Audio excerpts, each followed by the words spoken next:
नमस्कार विद्यार्थियों। आज के इस लेक्चर में हम पढ़ रहे हैं संस्कृत में जो एक सूत्र पढ़ा द्वंद्व समास में आपने राजदंतादिषु परम, यानी राजदंत आदि जो गण है उसमें जो पूर्व निपात योग्य पद होता है उसका पर निपात होता है। इस चीज को आपने पढ़ा।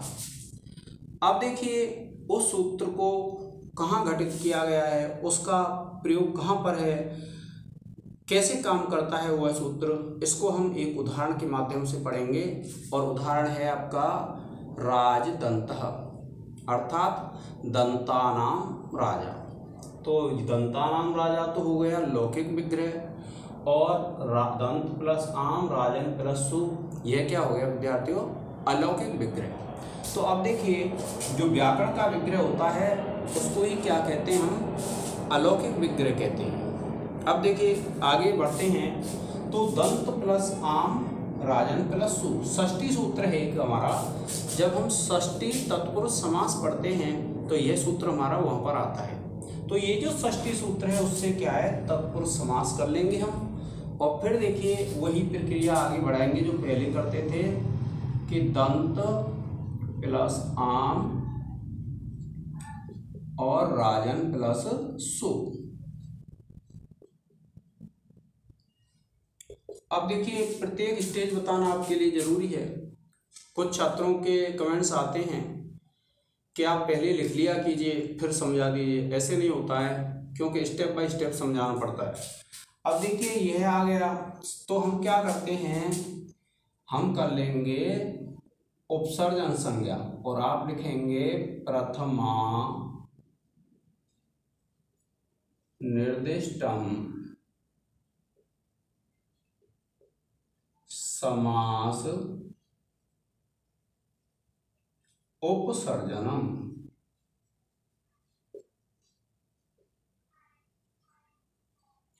सूत्र से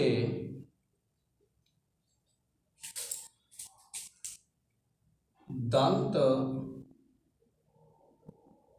प्लस आम की उपसर्जन संज्ञा करने पर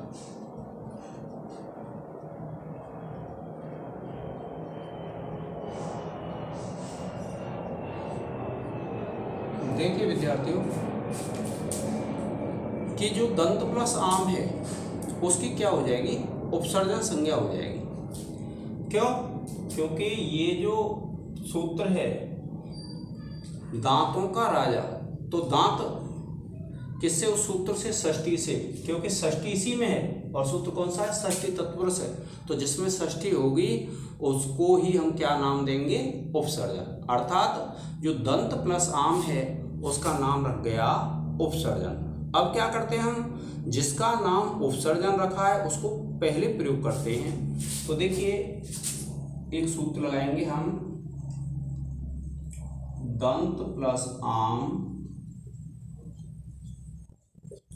और राजन प्लस सु।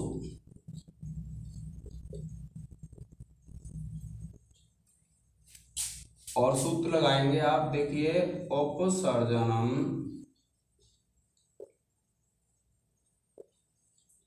पूर्वम। और ये जो उपसर्जनम पूर्वम सूत्र है इससे क्या होता है, पूर्व निपात होगा। किसका पूर्व निपात होगा, जिसका नाम उपसर्जन रखा है। अब आपको पता है उपसर्जन किसका नाम रखा हुआ है, उपसर्जन नाम रखा हुआ है दंत प्लस आम का। अब देखिए आप लिखेंगे सूत्र से उपसर्जन संज्ञक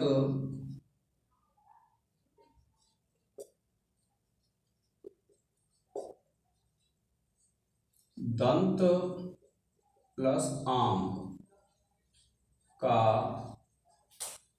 पूर्व निपात।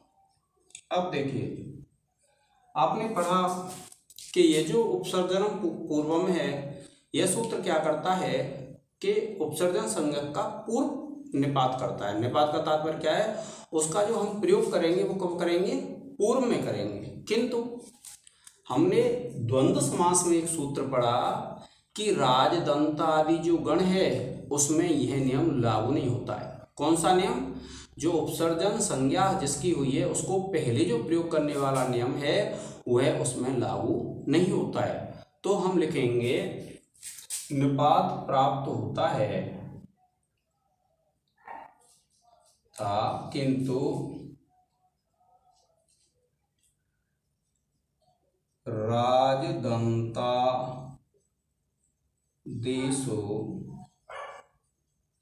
परम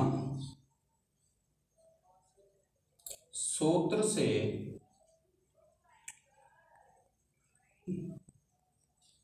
निषेध होता है, निषेध प्राप्त होता है। ठीक है विद्यार्थियों, जो हमने सूत्र लगाया उपसर्जनम पूर्वम, उसका किससे निषेध हो गया?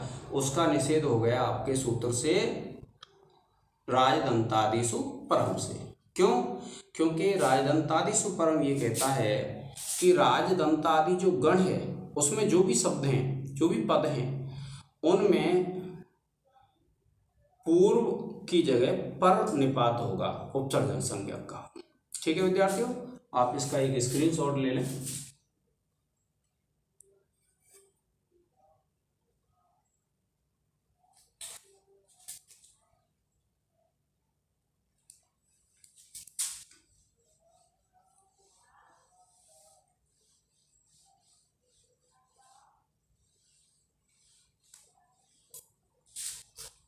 अब देखिए हम क्या करते हैं, फिर आगे जब स्थिति बढ़ाएंगे आप लिखेंगे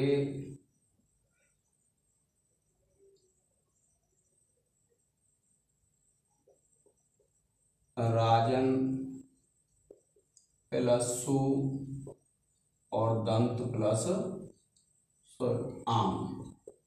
आपको पता है कि ये जो दंत है उसका इस राजदंतादिषु परम से पीछे प्रयोग हो जाएगा और आप लिखेंगे कृत तद्धित समासाश्च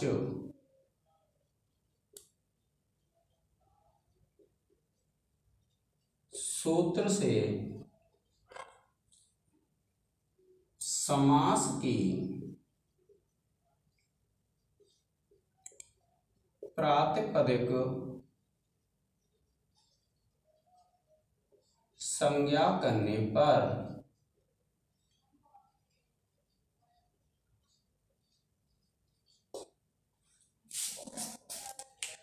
अब देखिए जब प्रातिपदिक संज्ञा हो जाती है तो सुपों का लोप होता है। आप सूत्र पढ़ चुके हैं, कौन सा सूत्र है? आप लिखेंगे राजन प्लस दंत, और राजन प्लस दंत है, आप सूत्र लिखेंगे सुपों का लोप करने के लिए सुपो धातु प्रातिपदिकयोः।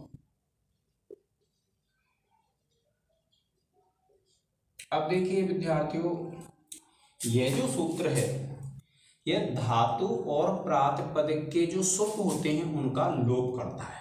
कौन सा सूत्र? सुपो धातु प्रातिपदिकयोः।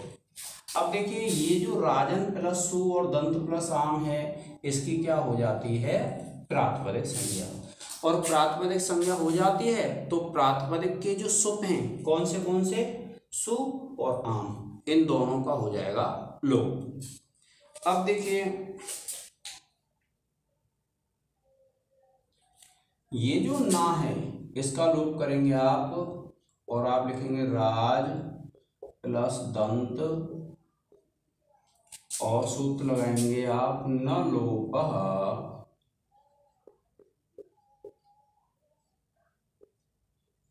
प्रातिपदिकान्तस्य।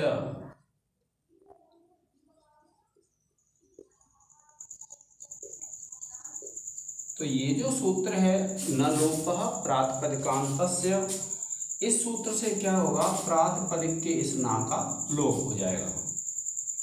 आप लिखेंगे सूत्र से प्रातिपदिक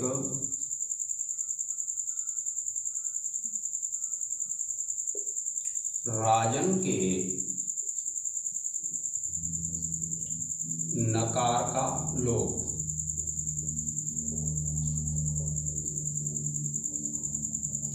ठीक है, अब देखिए जब लोप हो जाता है तो फिर क्या करते हैं आप, इनकी पुनः प्रातिपदिक संज्ञा करेंगे और ये बन जाएगा आपका राजदंत। आप लिखेंगे कृत तद्धित समासाच्य। सूत्र से समास की प्रातिपदिक संज्ञा करने पर।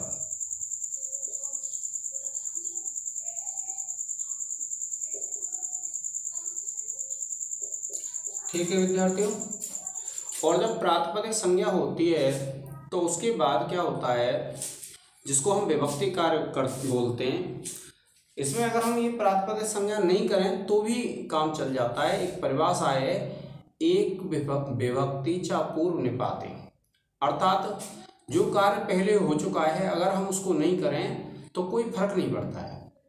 ठीक है विद्यार्थियों, तो इस परिभाषा से, लेकिन क्या है हम कर लेते हैं, हमारी सुविधा में रहता है।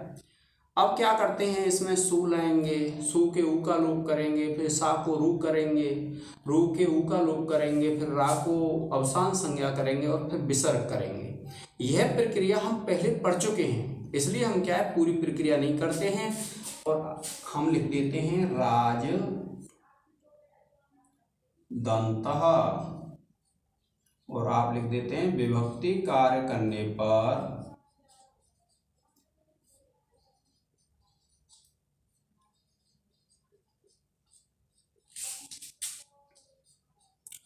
रूप सिद्ध।